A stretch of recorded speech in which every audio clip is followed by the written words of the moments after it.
Go ahead and get started with our next presentation. We have two more, and then we're going to have the Q&A session. So the next one is titled Long-Term Planning for Stormwater Control Measures. And again, we have two presenters for this one. The first is Don Ceccarelli. He's the Director of Stormwater for Mecklenburg County Stormwater Services.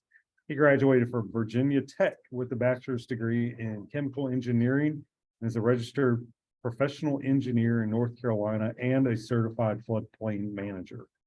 Don has over 30 years of experience and has worked for Stormwater Services for 19 years. Before joining Stormwater, Don worked 13 years in the private sector, providing environmental and stormwater consulting services to the private industry.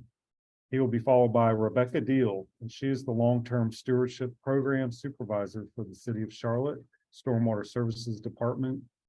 She has a professional background in stormwater, hydrology, and geology, and an MS in earth science from UNC Charlotte. She leads a team which focuses on long-term operation, maintenance, inspection, and stewardship of city-owned stormwater control measures and stream restoration projects. So we'll welcome Don up here first.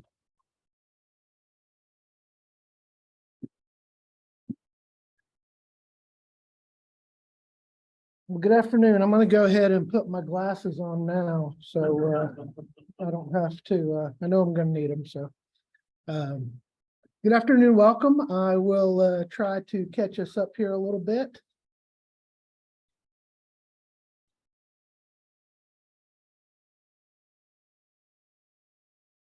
Except it's not advancing.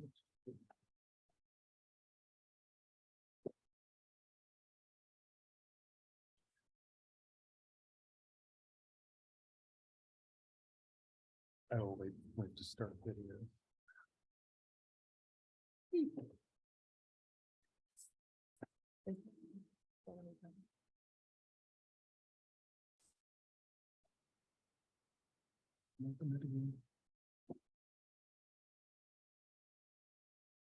Sweet.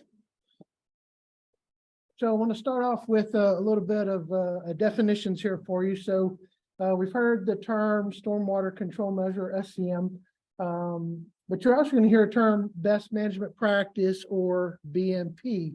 I just want to know that those terms are equivalent, but there's one big difference. Does anyone know what the big difference is? You're only going to hear the word BMP if you're 35 years old or older. Okay, so I'm going to go back and forth. So just bear with me. A couple of questions. I want to focus on these quick key questions because this is, I think, a thought process that you need to go through in your community as an elected official when you establish what is your philosophy going to be. And there are a couple of key questions. So I'm just going to go through them because I think they're thought-provoking. They can help guide your program. Our SCMs, these treatment structures that we've been talking about, treatment structures are really artificially invented natural. You're artificially reinventing the natural state before development. That's what you're trying to do.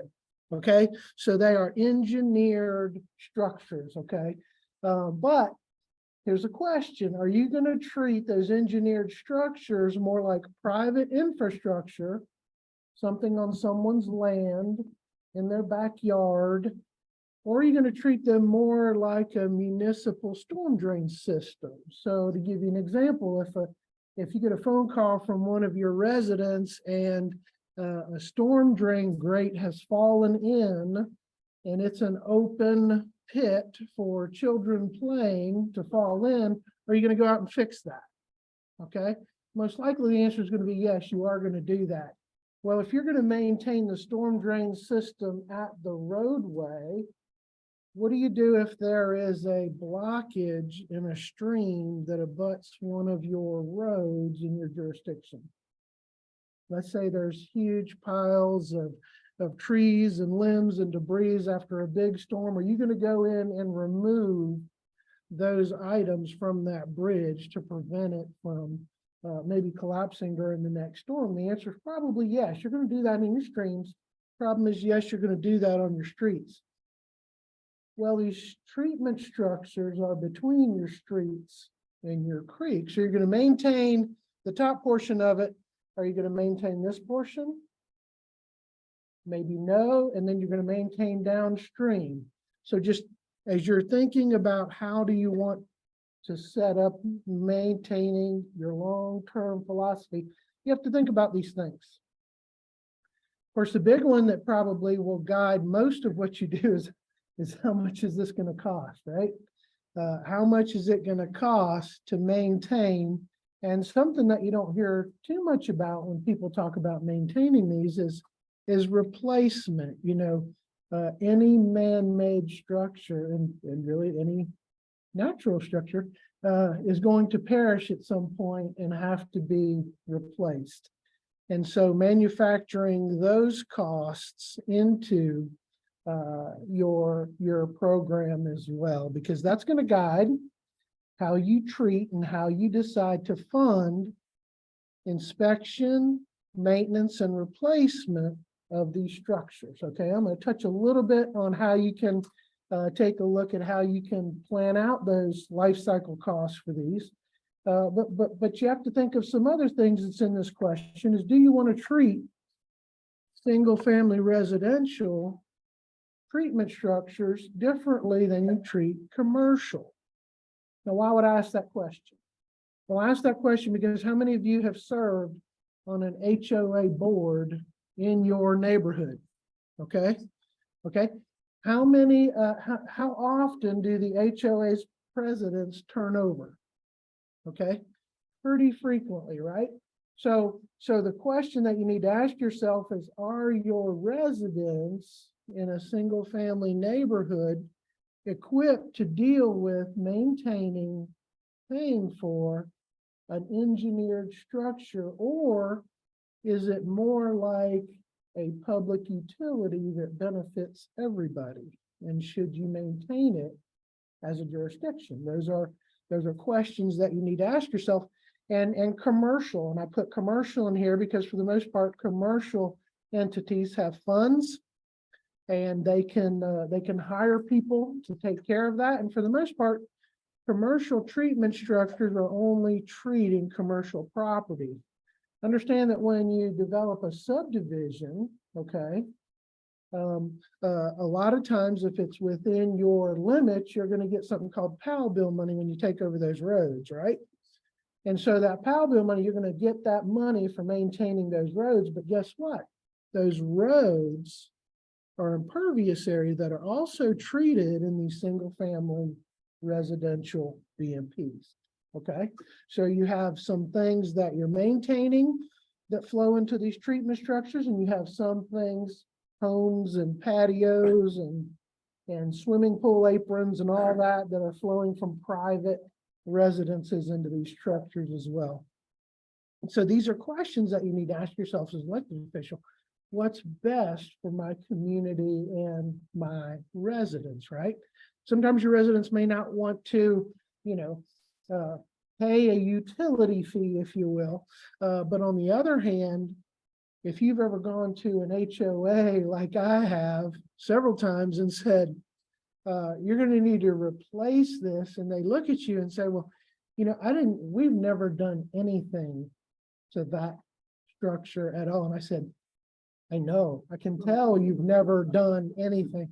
And the question I get is, well, no one ever told me, or the developer never told me what my responsibilities were. And so I just want to ask this question because, if you as a jurisdiction decide that it should be a private entity that should maintain, the owner, the HOA, or whatever it is, you need to ask yourself the question, you need to equip that entity to maintain that. You have to give them as much information as you can. That's important.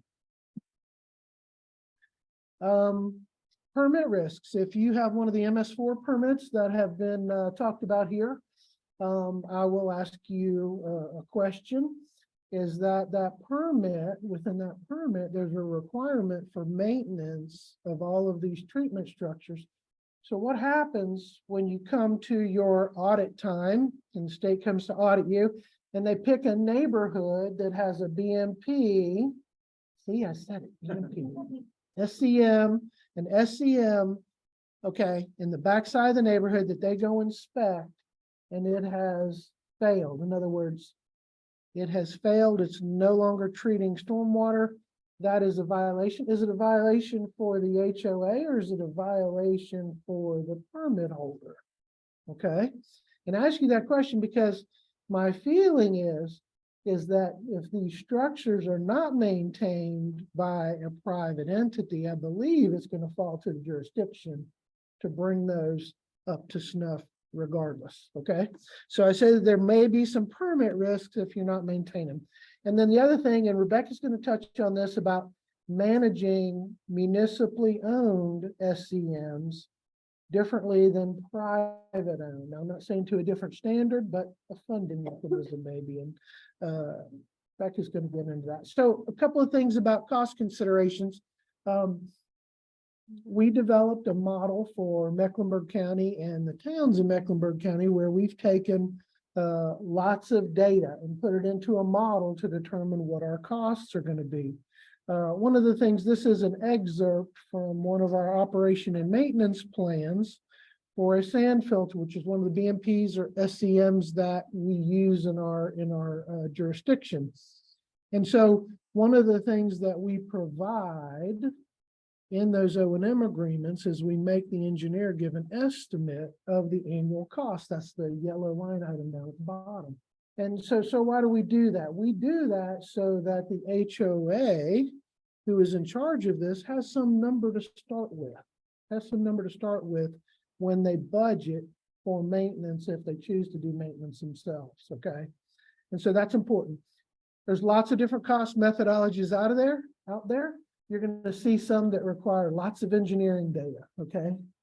Your volume of your SCM is going to be so many dollars per cubic feet. Well, that's not too helpful unless you're the designer of the BMP. The square foot area of your BMP is going to cost this much to maintain. Well, unless you have those engineering designs, those are going to be real hard to justify. And different jurisdictions across the US have different treatment requirements as well. So you may only require treatment of the first inch of runoffs. Another jurisdiction may require treatment of 1.5 inches of runoff. So those costs, those construction costs are going to be different, and thus those maintenance costs will also be different. So there's lots of different methodologies out there. The SCM that you choose, the type, that's very important because they all have different maintenance costs, okay?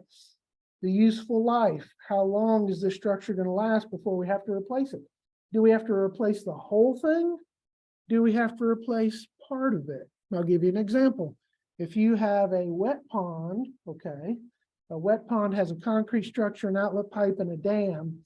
Its failure, let's say, worst case, is going to be that outlet structure in the pipe and part of the dam is going to let loose, okay? Now you have a cost. Is that the full cost to construct that? No, it's only a portion. Okay, well, let's say you have a rain garden, okay, or a bioretention cell. 90% of the cost of a bioretention cell is the media that you put in it. Okay, so when you go to replace a bioretention cell, you're going to be closer to 100% of the construction cost to replace it, okay, versus maybe 30% for a wet pond. And so you can take all this data and plug it into a little model. It's not very hard to do, okay? And do, you can do your amortized replacement cost for your structure. It's very easy to do, okay? It's not that difficult. Undeveloped land, why is that important? Because that tells you that land is the land that's probably going to have stormwater treatment structures. If you have a permit, it's going to be hard for you to develop even under 24%. I know Rusty said 10% is a better one, but I can tell you in Mecklenburg County, it's even hard to develop under 24%. And the people that do develop under 24% are shooting themselves in the foot because within a year, they're at 25, 26%. Anyway, so they're already above those standards. So that undeveloped land is important.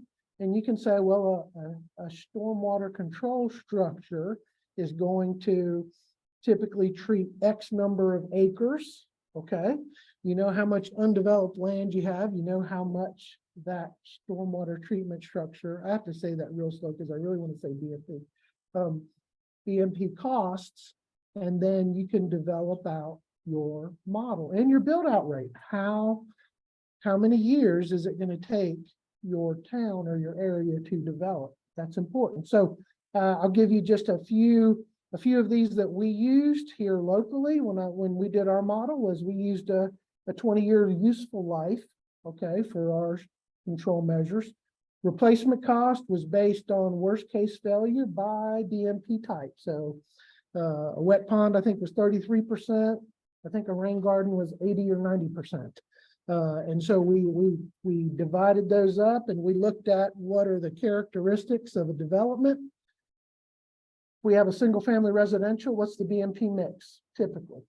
We'll plug that into the model, and those are the costs that we used. And we said we're going to build out our jurisdiction, all of our areas within 50 years. That was our kind of our baseline.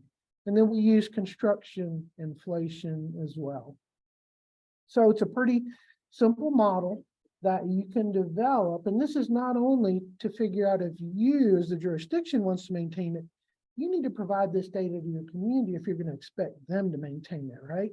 Because then you can decide, well, is this going to be better for me to put in a utility fee for me to pay for this, or those HOAs that don't have the expertise to do it? Or is it something that I'm going to put on the residents to take care of? So you need to know what those costs are. This is my last slide, and then I'm going to turn it over to Rebecca.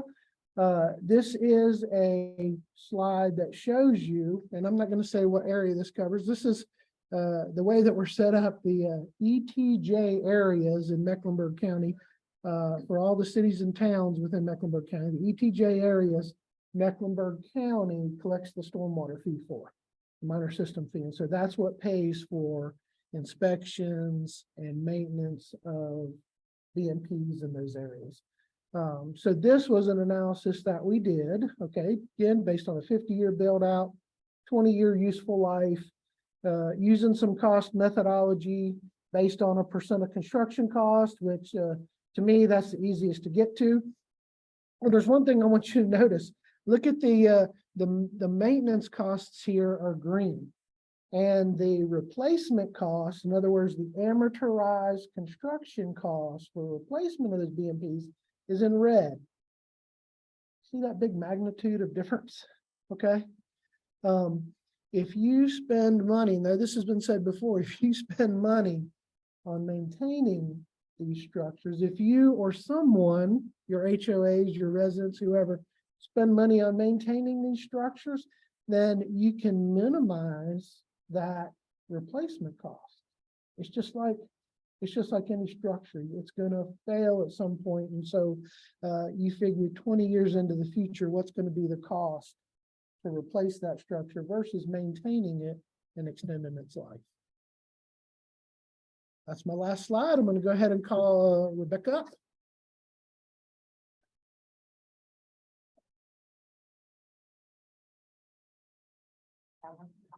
Okay. All right. I'm pretty sure that this camera is over my head. So hi, virtual audience. All right. Okay, so computer's almost over my head too. I'm gonna transition from talking about privately owned SCMs, long-term planning for private owned SCMs, to municipal SCMs. And Stormwater Services has a strategic plan for sustainable stormwater management. And in that plan, there are a lot of priorities, but the two that apply most to the program that I manage are environmental stewardship and infrastructure management. Under environmental stewardship, our goals are to protect and improve the quality of streams and other surface waters. So very admirable goal, and we do our best to obtain that. Infrastructure management, the primary focus for my group is to protect public safety and ensure long-term sustainability and long-term stewardship. All right, so long-term planning for municipal SCMs with the city of Charlotte started many years ago, back in the early 2000s. But really, that kind of has evolved into the program that we have today. So my program, long-term stewardship, is newer for the city, and it is part of, as you've heard throughout the presentations today, part of the MS4 requirements. So our ultimate goal is to help either facilitate or manage the inspection, routine maintenance, proactive maintenance, and if needs be, restorative maintenance of stormwater control measures that are owned specifically by the city of Charlotte. So to achieve that, we conduct annual inspections on municipal SCMs. We then provide those inspections to city departments. So say I work for Stormwater Services, but CATS has a whole bunch of SCMs, or CDOT or Charlotte Fire, they all have SCMs. So we'll inspect those. We'll provide those inspection reports to those city departments so that they can understand their maintenance needs. And then in addition to that, we've been doing a lot of financial planning and cost forecasting with engineering firms and internally to help them understand, okay, what does it cost to maintain these, and assess their current condition and figure out, okay, maybe they do need restorative work at this phase, right? How much is that going to cost you? How much money do you need to ask for to get this back into shape? And then after that, we've been working with them to try to execute agreements such that we can help them actually implement that routine, proactive, and restorative work. Whether that's they have a team of people or they rely on our expertise to help implement that. All right, so here's some just typical SCMs that are owned by the city. We have, dry detentions, otherwise known as dry ponds, bioretentions, often referred to as rain gardens. We have wet ponds, sand filters, constructed wetlands, and then underground detention basins. And you can even have sand filters in underground detention basins. Not my favorite, very difficult to maintain, but we do see them, and underground detentions, especially in highly urbanized areas, are continuing to occur more frequently because we're running out of space. So we see those a lot. All right, so some examples of routine maintenance items might include mowing, mulch replacement, vegetation management, and generally routine maintenance can be defined as general upkeep of an SCM, whereas proactive maintenance would be something that your inspectors would want to actually take note of while they're doing routine maintenance or during inspection. They might say, okay, I noticed that there's some erosion repair that needs to happen, or the outlet structure is clogged. So those are more proactive maintenance items. And here's an example of one in these pictures. The image on the left is a dam that's in front of a wet pond. Now you can't see the pond because there's too much vegetation there. But on the right is after our group hired a contractor to go ahead and mow that dam, clear it off, and then thoroughly inspect it for any other maintenance needs. Now you can see how you could never really truly inspect that the way that it is. And if you take away one thing from this slide, it is specifically that mowing of SCMs is not aesthetic. It is not aesthetic. Mowing is a critical maintenance item. It is very important, because what happens if you just leave that the way it is? Well, you start to get trees growing, you start to get all sorts of woody vegetation growing. We've seen this on a lot of other sites. Luckily, we got this one in time. But those trees, those woody bushes, they will destroy your infrastructure, and in some cases can actually lead to dam failure. So we definitely want to avoid that. Okay, so here's another maintenance example on a high hazard dam.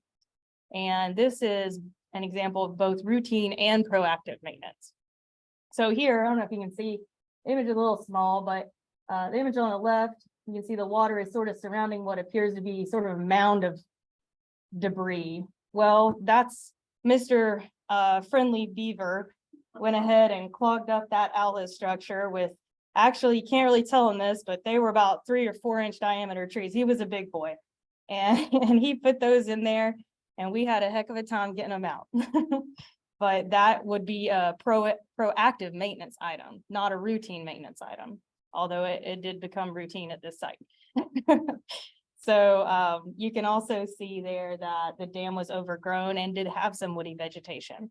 So we had to clear off the trash rack, get that water flowing again in the pond, and clear off the dam. And so this work, costs around $4,000, and it's considered minor really. But ultimately, I think that the takeaway here is that if we hadn't done that, right, what could have happened? The water level's high in there. Let's say we get a hurricane or a storm, and all of a sudden you got water overtopping the dam. You really can't have that. And especially in this case, this is a high hazard dam. And so if you're not familiar, North Carolina has many regulated dams. In Mecklenburg County, we have 244 regulated dams alone. And about a third of those are actually high hazard dams. And the reason that's important is because high hazard dams are classified as such because if they breach, then they pose a serious risk to human life and public infrastructure. There's also intermediate and low hazard classifications, but I'm not going to go into that right now. So, it's important because any wet ponds that have regulated dams have a much more rigorous compliance requirements than just a regular SCM. So if you're thinking about, okay, how do I start a program? How do I, as an elected official, fund and plan and, be aware that not all things are created equal? These require a lot more work. They require more staff.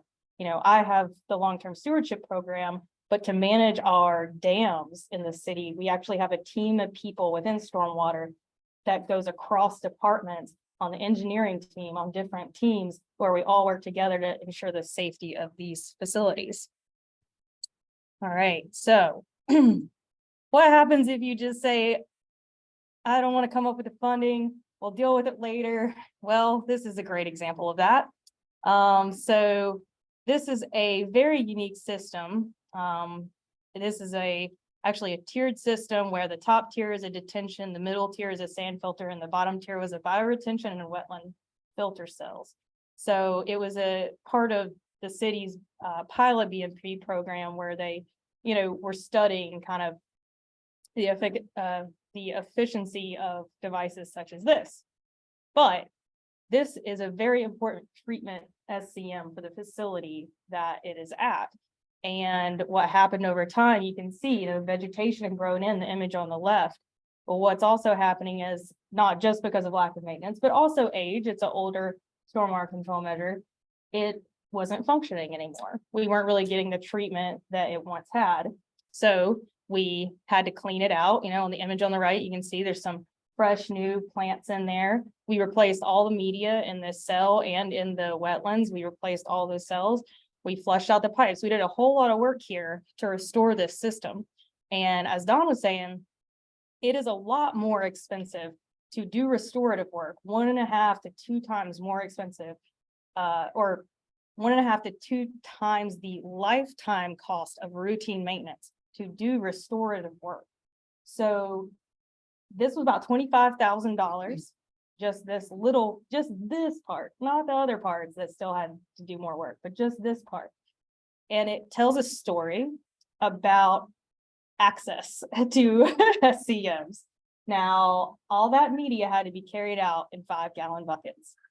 So talk about labor costs.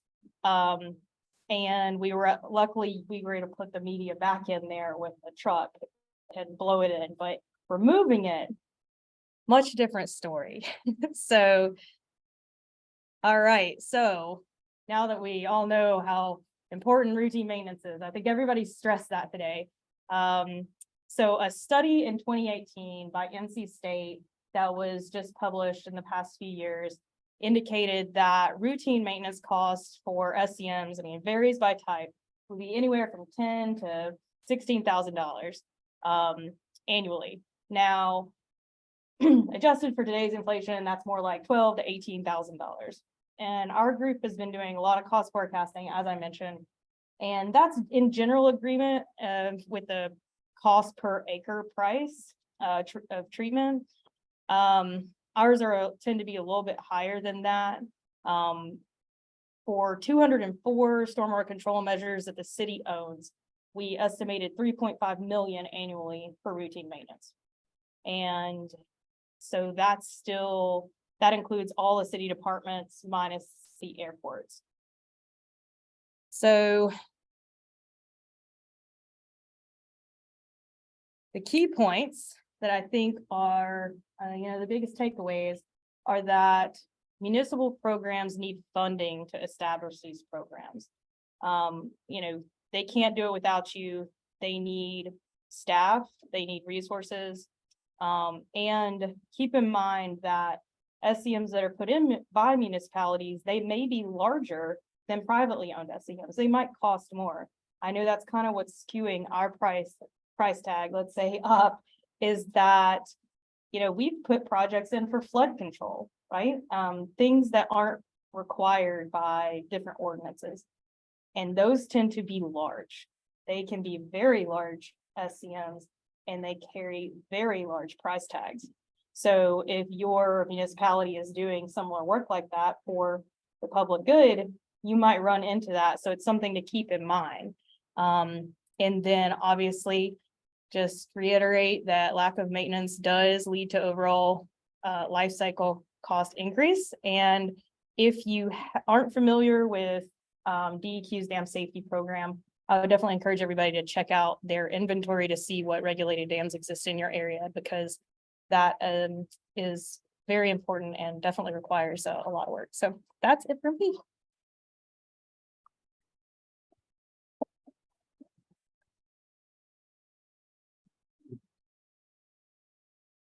Hey, thank you, Dawn and Rebecca. So we have one final presentation, and like I said, we're gonna do a Q&A